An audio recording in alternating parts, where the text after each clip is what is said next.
Hello dear students, मान classes में आप सभी का फिर से स्वागत है। और सबसे पहले अपनी बात करें पीछे मैटर की, तो सबसे पहले अपने कल्चर के टॉपिक किए थे। कल्चर के बाद में अपने मेन टॉपिक आया था क्लासिफिकेशन ऑफ क्रॉप। इसके बाद में नेक्स्ट टॉपिक आया था अपना सीड। सीड कंप्लीट हो चुका है। सीड के इंस्टीट्यूट बता दिए थे, ISA, NSC, RSSC। ठीक, 3 इंस्टीट्यूट है मुख्यतः। इसके बाद क्लासिफिकेशन ऑफ सीड देखें तो 5 प्रकार का होता है मुख्यतः, तो वो भी मैंने डिस्कस किया था। इसके बाद में छोटे छोटे जो पॉइंट्स थे वो भी मैंने इसके अंदर डिस्कस किए थे। आज अपने मेन टॉपिक है ड्राई फार्मिंग। कौन सा? ड्राई फार्मिंग, शुष्क खेती। अपने टॉपिक का नाम है ड्राई फार्मिंग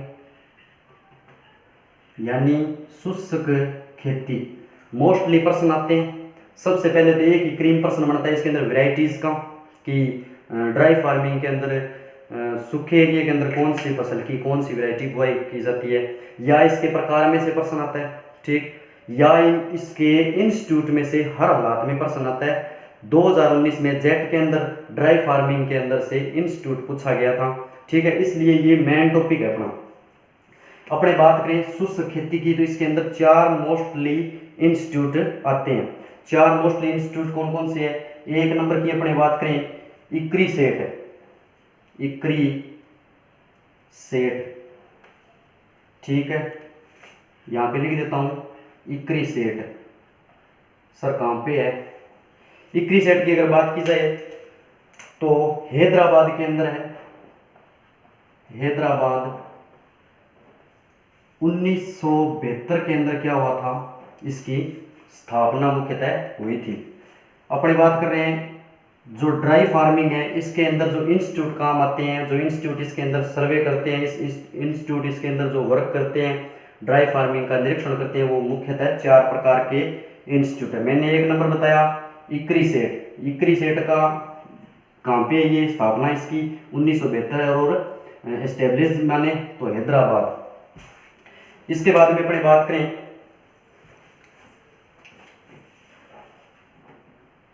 तो 2 नंबर आता है इकार्डा।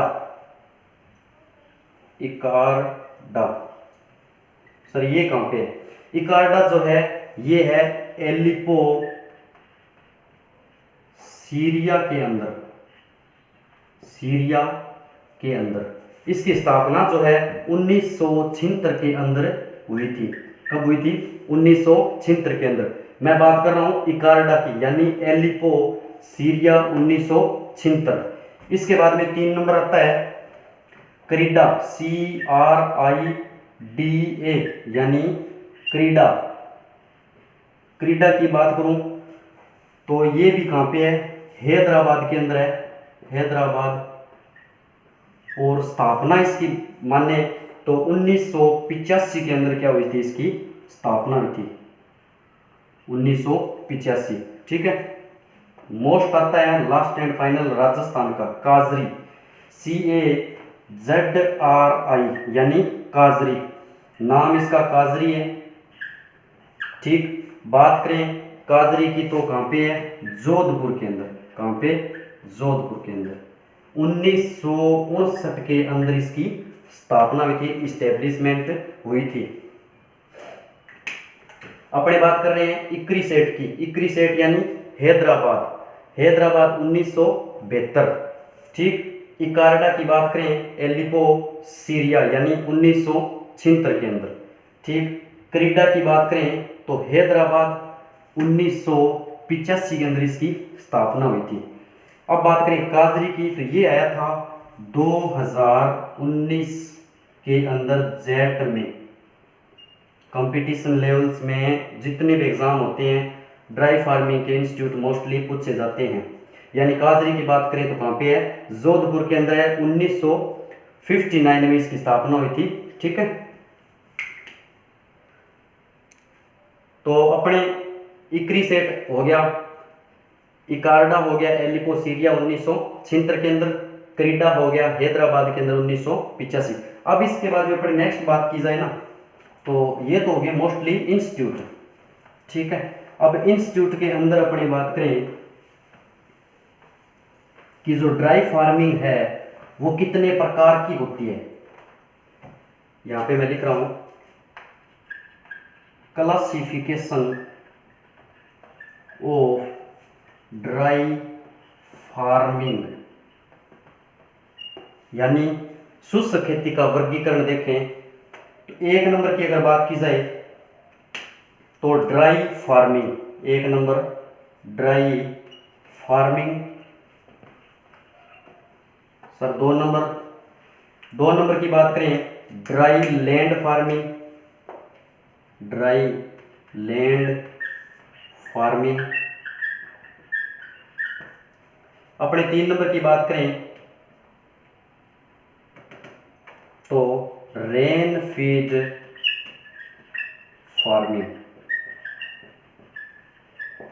ठीक है, अपने बात कर रहे हैं क्लासिफिकेशन ऑफ ड्राई फार्मिंग, यानी शुष्क खेती जो है वो 3 प्रकार की होती है मोस्टली। एक नंबर की बात करूं तो ड्राई फार्मिंग, 2 नंबर की बात की जाए ड्राई लैंड फार्मिंग, 3 नंबर की बात की जाए रेन फीड फार्मिंग। अब इसमें होता क्या है, 750 mm बारिश जो होती है उसको क्या बोलते हैं, ड्राई फार्मिंग बोलते हैं, यानी 750 से कम। अब कई बच्चों को तो ये भी नहीं पता कि सर ये कम का निशान है या ज्यादा का। सबसे बेस्ट क्वेश्चन बनता है ये, और एग्जाम में 1-2 ऐसे ऑप्शन सिस्टम आता है कि ऐसे लगा के छोड़ देते हैं वो तो, और अपनी हो जाती है दिक्कत कि इसमें से कम कौन सा है और कम ज्यादा कौन सा है। जैसे सोइल में बहुत सारे प्रश्न इस तरीके से आते हैं, और ये भी अगर प्रश्न पूछा जाएगा तो स्पष्ट ऐसे आएगा कि ड्राई फार्मिंग के अंदर जो वर्षा होती है वो कितने mm होती है। तो जो ये mm जो वर्ड है ये ऐसे या ऐसे भी हो सकता है। तो कम 750 से कम बारिश जो होती है उसको क्या बोलते हैं, ड्राई फार्मिंग। अब देखो हमेशा ऐसे निशान कम ये ज्यादा, यानी बुक जो होती है अपने सामने कभी भी बुक रखो तो बुक को अपने ऐसे ओपन करते हैं, किधर भी साइड चले जाओ बुक को ऐसे ही ओपन किया जाता है, कहीं भी कर लो ओपन ऐसे ही होती है। जो बुक ओपन हो रही है ना वो हमेशा कम, यानी अपने ऐसे पेज निकालते जाएंगे तो वो पेज क्या होते जाएंगे, कम होते जाएंगे। तो ये एक माध्यम से अपने ट्रिक को हिसाब से याद रख सकते हैं। एग्जाम में बैठे होते हैं पेपर को हमेशा ऐसे ही खोलते हैं, भले कि किसी साइड में बैठे हो, अपने किसी दिशा में बैठे हो, पेपर को ऐसे ही ओपन किया जाता है। इस तरीके से जो ओपन होता है ना मुंह पेपर का वो हमेशा कम होता है, यानी जब पेज अपने पीछे निकालते हैं तो कम होएगा। स्पष्ट रूप से अपने को इस ट्रिक पे अपने माध्यम से इसको याद कर सकते हैं। यानी कम का निशान बुक को ओपन करना क्या कहलाता है, कम, या पीछे की साइड जो बच जाएगी वो ज्यादा का निशान होता है। अपने बात कर रहे हैं जो फार्मिंग है उनके टाइप की, तो ड्राई फार्मिंग मैंने बता दी 750 mm से कम। इसके बाद में नेक्स्ट बात करूं तो 750 से लेके 1150 mm तक जो बारिश होती है वो किसके अंदर आती है, ड्राई लैंड फार्मिंग में आती है। किस में आती है, ड्राई लैंड फार्मिंग के अंदर। इसके बाद में अपने नेक्स्ट बात करें कि जी रेन फीड फार्मिंग सर कितने, 1150 mm से अधिक। अब अधिक का निशान सर ये लो जी ऐसे, कम ये हो गया, ज्यादा ये हो गया। दोबारा समझा देता हूँ, यानी क्लासिफिकेशन ऑफ ड्राई फार्मिंग देखें तो जो ड्राई फार्मिंग है 750 mm से कम वर्षा होती है ना उस क्षेत्र को क्या कहते हैं, अपने ड्राई फार्मिंग कहते हैं। और ड्राई लैंड फार्मिंग क्या होता है, 750 से 1150 mm तक क्या कहलाती है, ड्राई लैंड फार्मिंग कहलाती है। और रेन फीड फार्मिंग जो होती है वो क्या कहलाती है, 1150 mm से अधिक जो होती है वो कहलाती है रेन फीड फार्मिंग। जहां पे इसको एक नाम से और जानते हैं, जहां पे ज्यादा वर्षा वाला स्थान क्या कहलाता है, रेन फीड फार्मिंग कहलाता है। जहां पे ज्यादा मात्रा में बारिश होती है उस क्षेत्र को अपने क्या कह सकते हैं कि रेन फीड फार्मिंग है। अगर वहां पे अपने खेती कर रहे हैं तो उस क्षेत्र को क्या कहा जा सकता है, रेन फीड फार्मिंग कह सकते हैं। इसके बाद में अपने क्लासिफिकेशन देख लिया। क्लासिफिकेशन के बाद में अपने एक आता है जैसे ड्राई फार्मिंग के प्रिंसिपल, ड्राई फार्मिंग प्रिंसिपल। मैं बात कर रहा हूं कि इसके जो मुख्य उद्देश्य हैं क्या क्या मानते हैं अपने। जब अपने सूखे एरिया के अंदर यानी ड्राई अगर एरियाज के अंदर अपने खेती करें तब क्या की जाती है, जो पौधों की संख्या है, जो पौधों की संख्या 10 से 15% कम रखते हैं। क्या रखते हैं? कम रखते हैं। ठीक। अब बात करें ड्राई फार्मिंग में सीड रेट की। अगर सीड रेट अपने ड्राई फार्मिंग, देखो जहाँ पे पानी की कमी है, जिस एरिया के अंदर पानी की कमी है, तो वहाँ पे अपने को क्या करना पड़ेगा कि या तो अपने ये कर लें कि जी जहाँ पे 40 किलो बीज डाल रहे हैं वहाँ पे अपने 50 किलो डाल दें। तब सर क्या होगा, 50 किलो डालेंगे तो हो सकता है, अगर 40 डालें तो हो सकता है उसमें से 50% ग्रो। अपने क्या कर सकते हैं, उसको डबल कर दें या उससे थोड़ी सी इंक्रीजिंग कर दें। उससे क्या होगा, जो इंक्रीजिंग की है वो अपने प्लांट हो सकते हैं वो उग जाएं। अगर 10 किलो एक्स्ट्रा डाला तो हो सकता है वही ग्रो हो। इसके बाद में सर प्लांट कम क्यों रखे जाते हैं? कम इसलिए रखे जाते हैं कि जी ज़्यादा मात्रा में अगर बाय द वे उग भी जाए तो उनको ज़्यादा मात्रा में पानी की आवश्यकता पड़ेगी, पोषक तत्वों की आवश्यकता पड़ेगी। इसलिए जो ड्राई फार्मिंग के अंदर जो खेती है वो खराब हो जाएगी। इसलिए अपने को 10 से 15% जो प्लांट्स है वो उखाड़ सकते हैं या कम कर सकते हैं। ठीक है। सीड रेट जो होती है वो 10 से 15% ज़्यादा डाली जाती है। सर ऐसे कैसे? दोनों में कंफ्यूज होने वाली कोई भी बात नहीं है। यानी अपने अगर शुष्क खेती करने जा रहे हैं, शुष्क एरिया है, वहाँ पे पानी की कमी है, तो वहाँ पे जो सीड रेट है उसको क्या करना है, अपने को 10 से 15% अधिक डालना है। अधिक डालेंगे तो हो सकता है प्लांट बढ़िया तरीके से उग जाएंगे। फिर भी अपने को ये लगे कि प्लांट्स ज़्यादा है और पानी की मात्रा अपने को कम मिल रही है, तो अपने क्या कर सकते हैं, 10 से 15% है प्लांट्स को अपने बाहर निकाल सकते हैं, कम कर सकते हैं। ये इन ड्राई फार्मिंग का ये दोनों बहुत मोस्टली प्रिंसिपल है। ये प्रश्न आया हुआ है एक बार एग्जाम के अंदर कि बताइए शुष्क खेती के अंदर सीड रेट को कितने % ज़्यादा या कम रखा जाता है। सबसे पहले तो बात करें, सीड रेट हमेशा शुष्क एरिया के अंदर क्या रखी जाती है, ज़्यादा रखी जाती है। दूसरी बात करूं तो 10 से 15% इंक्रीजिंग अपने को सीड रेट के अंदर करनी चाहिए।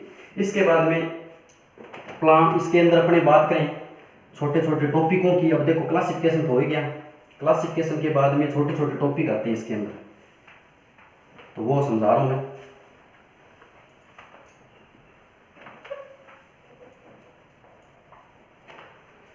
मैं। बात करूं, एक वर्ड सुना होगा, सर सुना तो है, वाष्पोत्सर्जन। समझ गए क्या होता है? जो वाष्पोत्सर्जन है, वाष्पोत्सर्जन, तो इसको कहते हैं जो भूमि है अपनी, भूमि से, साधारण भाषा में समझा रहा हूं मैं कि डेफिनेशन अकॉर्डिंग, भूमि से पानी का वायुमंडल में जाना क्या कहलाता है जी? वाष्पीकरण कहलाता है। यानी भूमि से पानी का वायुमंडल में जाना वाष्पीकरण कहलाता है। एक होता है वाष्पोत्सर्जन, वाष्पोत्सर्जन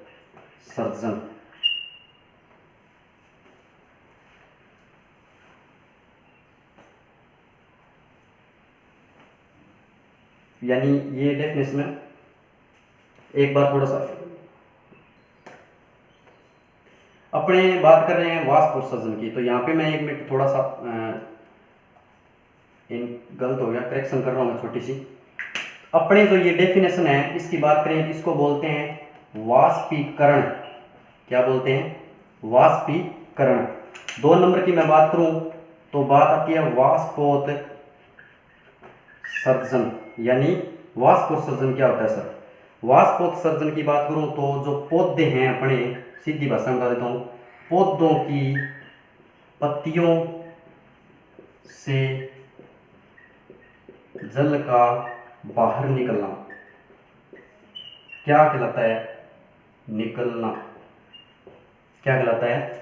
वाष्पोत्सर्जन कहलाता है। यानी मैं बात करूं वाष्पीकरण की, वर्ड आ जाए वाष्पीकरण, देखो डेफिनेशन प्रश्न बनते हैं स्पष्ट रूप से आ जाए, पौधों की पत्तियों से जल का बाहर निकलना क्या कहलाता है? नीचे वर्ड आता है वाष्पीकरण, वाष्पोत्सर्जन या वाष्पोत्सर्जन, या उपरोक्त में से कोई भी नहीं। इसके बाद में अपने 2 नंबर की बात करें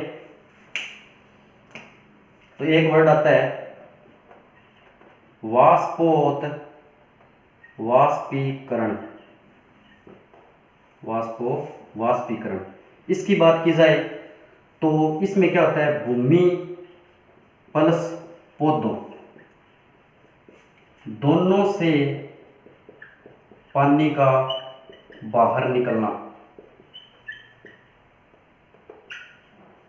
क्या कहलाता है, वाष्पीकरण कहलाता है। ठीक है, अब बात करें कोई मोस्ट नोट्स की, तो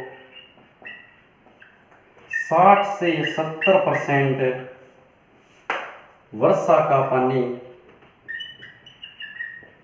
वाष्पीकरण हो जाता है, यानी जितना भूमि को लेना है वो ले लेती है।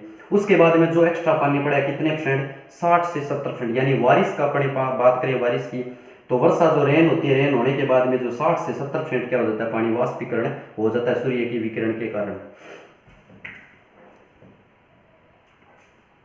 अपने वर्डों की बात कर ली, वाष्पीकरण, वाष्पोत्सर्जन, वाष्पीकरण, यानी भूमि प्लस पौधों दोनों से क्या लेना, जल का बाहर निकलना क्या कहलाता है, वाष्पीकरण कहलाता है, वाष्पोत्सर्जन। इसके बाद में अपने नोट लगा के एक और मोस्ट बात करूं, जो अपने प्लांट्स हैं वो क्या करते हैं, अपनी मेटाबॉलिजिक क्रियाओं के अंदर, यानी जो अपने उपापचय जो क्रियाएं हैं प्लांट की, उसके अंदर 99% क्या करते हैं, जो जल है उसको अपने अंदर लेके वापस क्या कर देते हैं, वाष्पीकरण कर देते हैं, वाष्पोत्सर्जन कर देते हैं।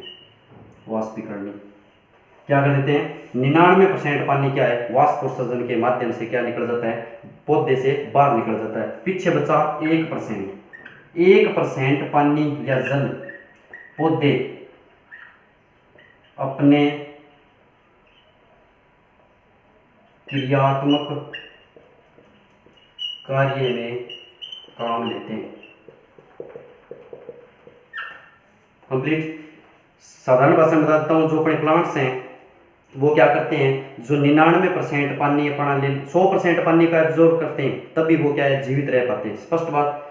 इसमें पहली कंडीशन देखी जाए तो जो 99% है वो क्या कर देते हैं, पत्तियों के माध्यम से पानी बाहर निकाल देते हैं। इसके बाद में जो 1% बचा वो क्या करते हैं, अपनी मेटाबॉलिजिक क्रियाएं पूरी करने के लिए प्लांट्स अपने काम में ले लेता है। यानी स्पष्ट प्रश्न आ सकता है कि बताइए प्लांट्स अपनी उपापचय क्रियाओं के लिए कितने परसेंट पानी का यूज करता है, तो 99 पहले लिखा आएगा, क्या आएगा 99, 1% भी लिखा आएगा, तो ऑप्शन से किसका होगा, 1% वाला सही होगा। यानी 99% क्या करता है, बाहर निकालता है, न कि काम लेता है। पानी जो काम लेता है प्लांट वो सिर्फ 1% ही लेता है। इसके बाद में इन कंडीशनों से बचने के लिए, यानी इस कंडीशन से बचने के लिए वाष्पोत्सर्जन कम मात्रा में प्लांट्स का होए, ठीक, इस माध्यम से बचने के लिए अपने क्या करते हैं, प्लांट्स को कुछ रसायनों से या कुछ अन्य प्रक्रियाओं द्वारा कंट्रोल करते हैं कि अपने जो प्लांट्स हैं उसका वाष्पोत्सर्जन कम मात्रा में होए। तो वो मैं बता रहा हूँ।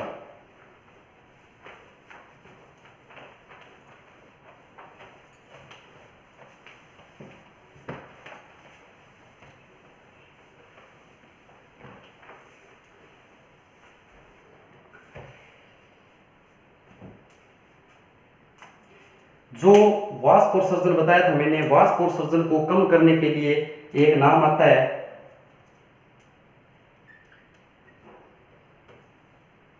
एंटी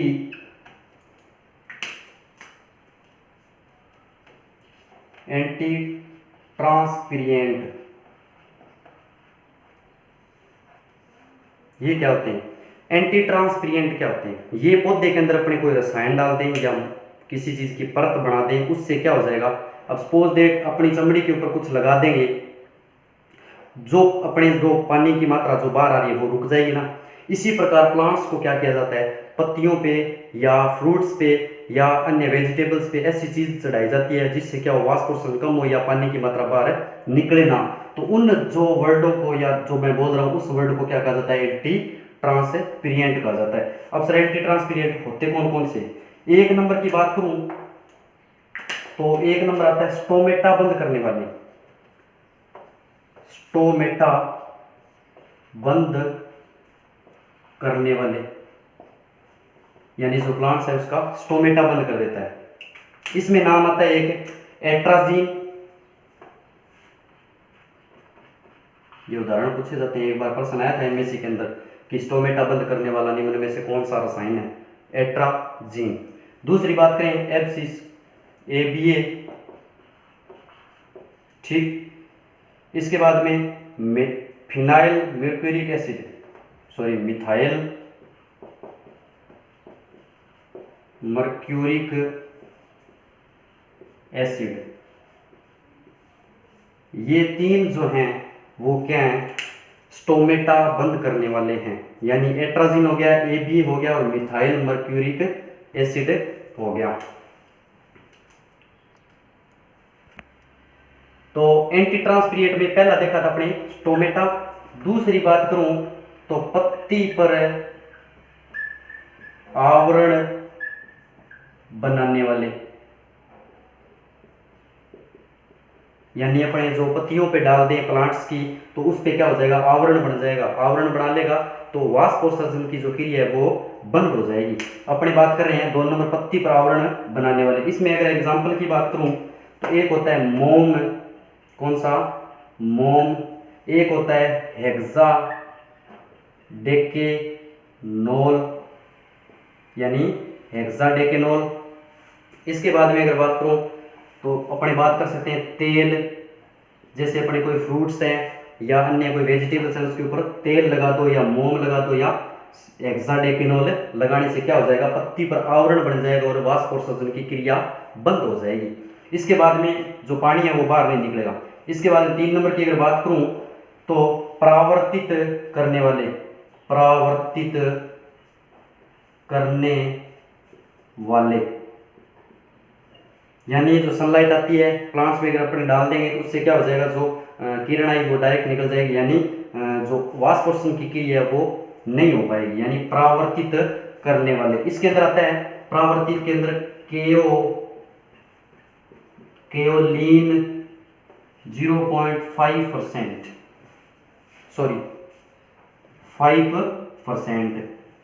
अब मैं बात करूं परावर्तित करने वालों की तो जो वर्ड आता है एग्जाम्पल के रूप में, ये एग्जाम्पल है बेटा सारे, ये भी एग्जाम्पल है, ठीक, ये भी एग्जाम्पल है किसका, ये स्टोमेटा बंद करने वाले में से 1 number atrazine, 2 number ABA, 3 number methyl, ये सॉरी फिनाइल है, क्या ये फिनाइल मर्क्यूरिक एसिड, ठीक। कई बार क्या होता है बोला कुछ जाता है लिखा कुछ जाता है, तो आप ध्यान देना, कोई दिक्कत नहीं, दोबारा अगर बताऊं तो उस चीज़ को करेक्शन में लेके सही कर लेना।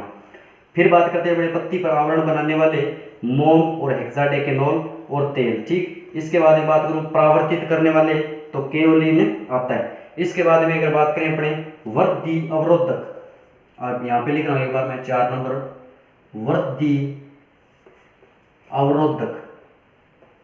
अगर वृद्धि अवरोधक की बात करें तो इसके अंदर आता है, नाम आता है साइकोसेल, कौन सा, साइकोसेल, यानी ट्रिपल सी के नाम से जाना जाता है। ये साइकोसेल वृद्धि अवरोधक, यानी ये क्या कर देते हैं, वृद्धि को रोक देते हैं, तो जो जल की मात्रा है वो कंट्रोल हो जाती है।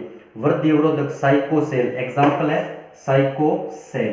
तो ये तो हो गया जी एंटी ट्रांसपीरेंट का टॉपिक कंप्लीट, यानी अपने वाष्पोत्सर्जन जो है उसको कम करने के माध्यम से ये चीज अपने यूज कर सकते हैं। जैसे स्टोमेटा में बंद करने वाले एट्राजीन हो गया, एबीए हो गया और फिनाइल मर्क्यूरिक एसिड हो गया। इसके बाद नेक्स्ट बात करें तो पत्ती पर आवरण बनाने वाले मोम हो गया, हेक्साडेकेनोल हो गया और तेल हो गया। परावर्तित करने वालों में से एक ही आता है एग्जाम्पल केओलिन, और वृद्धि अवरोधक में एक आता है साइकोसेल। तो अपने जो ये वाष्पोत्सर्जन की कंडीशन थी ये पढ़ ली थी। इसके बाद में इसके अंदर आता है एक वाटर शेड नाम आता है इस टॉपिक के अंदर, यानी टॉपिक छोटे छोटे टॉपिक हैं किसके अंदर, इसके अंदर।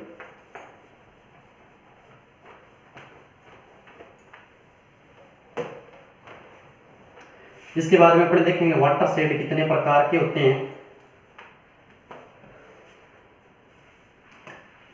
यानी अपने बात कर रहे हैं जल ग्रहण का वर्गीकरण, जल ग्रहण का वर्गीकरण।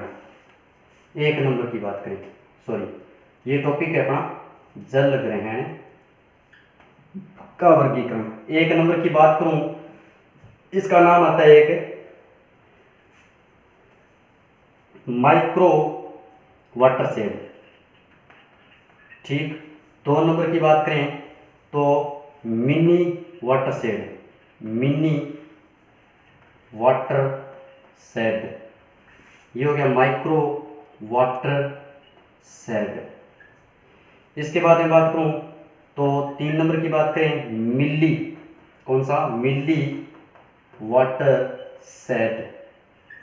इसके बाद में बात करूं 4 नंबर की सब मिली वाटर शेड। सर 4 प्रकार होते हैं क्या? बिल्कुल होते हैं। यानी जल ग्रहण या वाटर शेड की अपनी बात करें तो वाटर शेड जो है ये 4 प्रकार के। वाटर शेड क्यों बनाते हैं? यानी जो अपने ड्राई फार्मिंग पढ़ रहे हैं, ठीक, ड्राई फार्मिंग के अंदर क्या करते हैं अपने, कोई जल है जो उसको ग्रहण करने की कोशिश करते हैं, यानी बारिश का पानी है उसको इकट्ठा कर लिया, उस इकट्ठे पानी को क्या कर सकते हैं अपने धीरे धीरे अपनी फसल के अंदर काम में ले सकते हैं। इसलिए जो वाटर शेड बनाए जाते हैं ये 4 प्रकार के होते हैं। कितने? 4 प्रकार के मोस्टली। एक नंबर की बात करूं माइक्रो वाटर शेड, 2 नंबर की बात करूं मिनी माइक्रो शेड, 3 नंबर कौन सा है, मिली, और 4 नंबर है सब मिली। अब सर इसका एरिया बताओ। जो माइक्रो है उसका होता है 100 से 1000 हेक्टेयर, यानी माइक्रो का 100 से 1000 हेक्टेयर के अंदर पानी लगा सकता है। ये इतना पानी इसके अंदर आता है। ये मात्रा किसकी है? यानी 100 से 1000 हेक्टेयर के अंदर पानी लगा सकता है। कौन सा? माइक्रो। 2 नंबर की बात करें अपने मिली की, ठीक, सॉरी मिनी की अगर बात की जाए तो 1 से 100 हेक्टेयर पानी अपने इसके माध्यम से लगा सकते हैं। 1 से 100 हेक्टेयर मतलब अपने इतना हेक्टेयर के अंदर इससे अपने क्या कर सकते हैं, जल अपने सिंचाई कर सकते हैं। इसके बाद में अपने बात करें मिली की, मिली की अगर बात की जाए 1000 से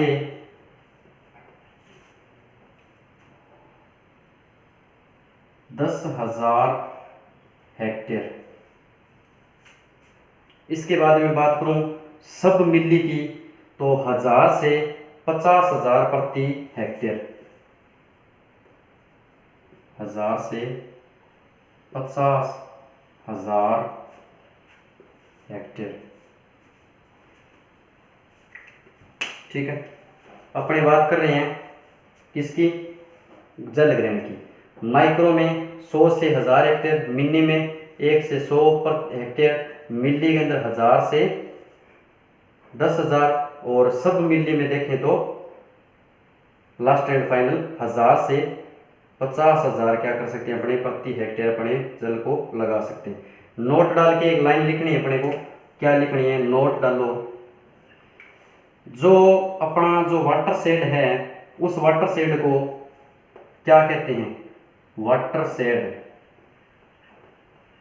वाटर शेड को एक नाम से जाना जाता है जियो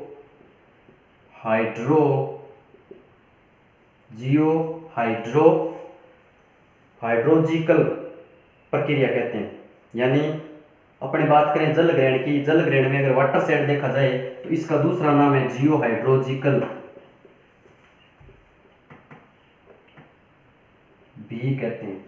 इसको वाटर शेड की बात कर रहा हूं, जियो हाइड्रोलॉजिकल भी कहते हैं। समझ में आ गई? यानी इसका दूसरा नाम लिया जाता है कौन सा? जियो हाइड्रोलॉजिकल भी कहा जाता है। इसके बाद में अपने बात करें महत्वपूर्ण बिंदु की, महत्वपूर्ण बिंदु, यानी टॉपिक अपना कंप्लीट हो चुका है मोस्टली। यानी ड्राई फार्मिंग कितने प्रकार की होती है? 3 प्रकार की। ठीक, इसके बाद में महत्वपूर्ण बिंदुओं की अपने बात करें, अपने बात कर ली थी वाटर शेड की। इसके बाद में अपने महत्वपूर्ण बिंदु अगर देखें तो छोटी छोटी बातें करेंगे अपने, जो मोस्ट ड्राई फार्मिंग में छोटे छोटे टॉपिक रह गए और उनकी बातें करेंगे मोस्ट कौन कौन सी है। 1 नंबर की मैं बात करूं तो योजना भारत में, लिखो भारत में योजना आयोग के आधार पर 15 जलवायु खंड हैं। यानी अपने सीधी बात कर लें, जलवायु खंड कितने हैं भारत के अंदर, तो 15 जलवायु खंड है।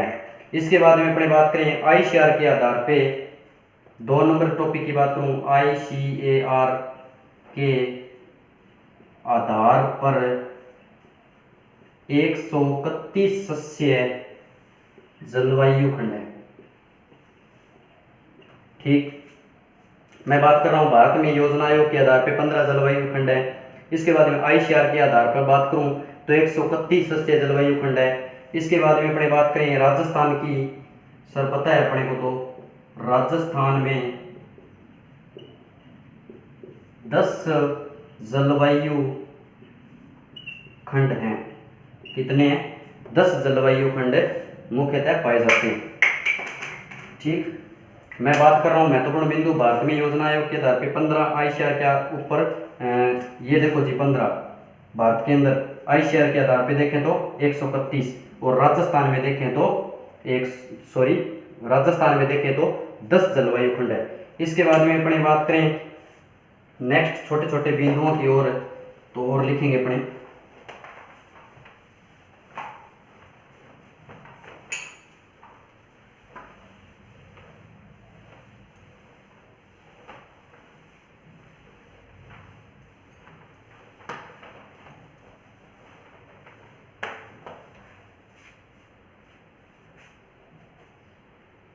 अपने बात कर रहे हैं महत्वपूर्ण बिंदुओं की। शुष्क खेती में अपने बात करें 1 नंबर की, शुष्क खेती में, ठीक, शुष्क खेती में देखें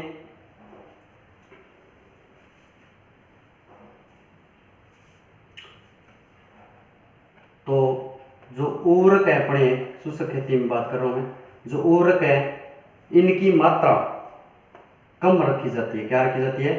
कम रखी जाती है। 1 नंबर बात, शुष्क खेती में उर्वरकों की मात्रा क्या रखी जाती है? कम रखी जाती है। इसके बाद में मैं बात करूं कि जी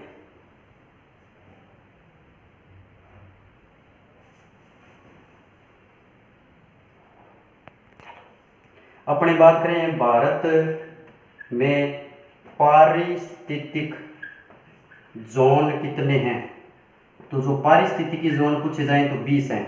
अब यहाँ पे एक डाटा बना देता हूँ, भारत में सदस्य जलवायु खंड कितने? 15, राजस्थान में सदस्य जलवायु कितने? 10, और आईसीआर के माध्यम से अगर पूछा जाए तो 131, पारिस्थितिकी जोन पूछे जाए तो 20। अब बात कर रहे हैं अपने शुष्क खेती की। जो शुष्क खेती अपनी है राजस्थान में शुष्क खेती, तो 62% जो एरिया है उस पे क्या हो रही है? शुष्क खेती की जा रही है। यानी राजस्थान की अगर बात करूं, राजस्थान में अगर शुष्क खेती की बात की जाए तो 62% क्या है? शुष्क एरिया पे खेती की जाती है। इसके बाद में अपने बात करें भारत में बात करें, भारत में कुल, ठीक है, भारत में कुल खाद्यान्न का 40 से 42% भाग शुष्क खेती से प्राप्त होता है। ठीक, मोस्टली समझ में आ गई। ये देखो मोस्ट इफेक्ट हैं, मैं बता रहा हूं आपको, दोबारा बता रहा हूं। शुष्क खेती में उर्वरकों की मात्रा आधी या कम रखी जाती है। इसके बाद में बात करें भारत में पारिस्थितिकी जोन की तो 20 है। राजस्थान में शुष्क खेती कितनी है? 62% एरिया में की जाती है। भारत में कुल खाद्यान्न का 40 से 42% भाग कहाँ से पैदा होता है? शुष्क खेती से प्राप्त होता है। इसके बाद में बात करें जो टोटल अनाज है, अनाज की अगर बात की जाए, जो टोटल अनाज है उसका 75% शुष्क खेती से प्राप्त होता है। शुष्क खेती से प्राप्त होता है। समझ में आ गई लाइन। यानी अपने बात कर रहे हैं अनाज की, अगर टोटल की बात की जाए तो 75% जो अपने को प्रोडक्शन है वो कहाँ से मिल रहा है, शुष्क खेती से मिल रहा है। और कुल खाद्यान्न का माना जाए 42% तो शुष्क खेती से प्राप्त होता है। ठीक, इसके बाद में ये तो मोस्टली हो गया। इसके बाद में अपने बात करें तिलहन फसल की, तो तिलहन के अंदर देखें तो शुष्क खेती से 80% जो है वो कहाँ से पैदा होता है, शुष्क खेती से। अब अपने बात करें तिलहन फसलों की, अगर तिलहन फसलों की अगर बात की जाए तो कितने परसेंट शुष्क खेती से मिलता है, अपने को 80% शुष्क खेती से मिलता है। अपने बात करें अगर मोटे अनाजों की बात की जाए तो जो 90% जो है वो अपने को कहाँ से मिलते हैं, शुष्क खेती से मिलते हैं। अपने बात कर रहे हैं शुष्क खेती की, तो मोस्ट इफेक्ट्स जो टॉपिक हैं वो देख रहा हूं मैं। तिलहन की बात करें 80% शुष्क खेती से प्राप्त होता है। मोटे अनाज देखें तो 90% जो है शुष्क खेती से प्राप्त होता है। इसके बाद में अपने जो प्रश्न है ये भी इंपॉर्टेंट है। इसके बाद में एक डाटा इंपॉर्टेंट बता रहा हूं आपको कि जी राजस्थान के अंदर कौन कौन सी क्रॉप मुख्यतः 1 नंबर पे है, मुख्यतः बाने को। तो बात करने वाले अपने राजस्थान की। अपने बात करें राजस्थान में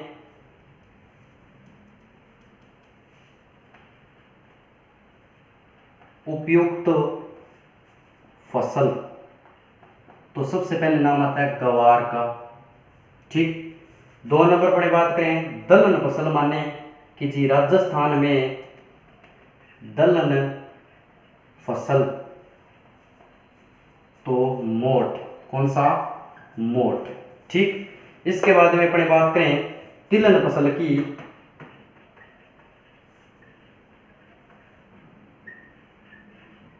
तो बात करें तिलहन की तो तारा मीरा, कौन सा, तारा मीरा। इसके बाद में अपने बात करें खाद्यान्न फसलों की, अगर बात की जाए खाद्यान्न फसलों की, तो इसमें आता है बाजरा का प्रमुख स्थान।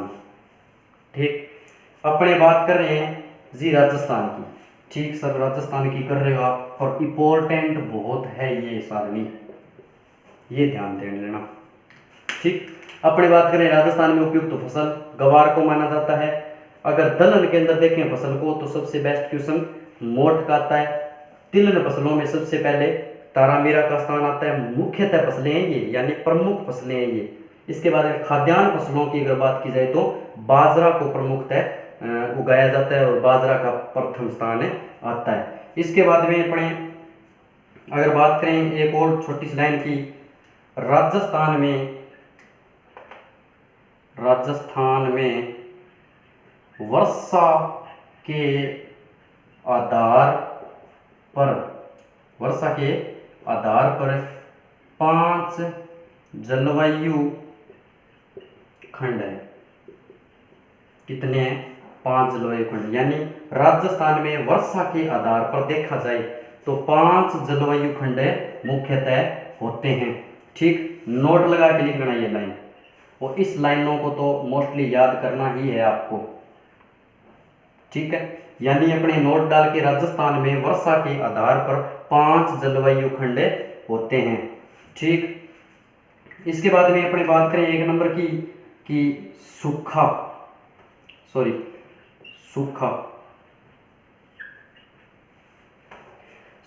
किसको कहते हैं, यानी ड्रोट किसको कहा जाता है, DRUGHT, यानी ड्रोट किसको कहा जाता है। इसको मैं समझा देता हूँ सीधी सी भाषा में। 75% कम वर्षा वाले स्थान को सूखा कहते हैं। क्या कहते हैं, यानी जहाँ पे 75% से कम वर्षा होती है उस स्थान को क्या कहा जाता है, ड्रोट कहा जाता है।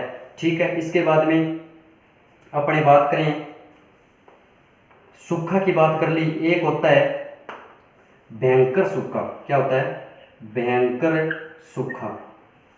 भयंकर नाम आता है ना जहाँ पे भयंकर, वहां पे क्या होता है 50% से कम वर्षा वाला स्थान क्या कहलाता है, भयंकर सूखा स्थान है कहलाता है। अपने बात कर रहे हैं सूखा की यानी ड्रोट की। ड्रोट किसको बोलेंगे? 75% से कम वर्षा हो रही है उसको स्थान को क्या बोलेंगे? सूखा बोलेंगे।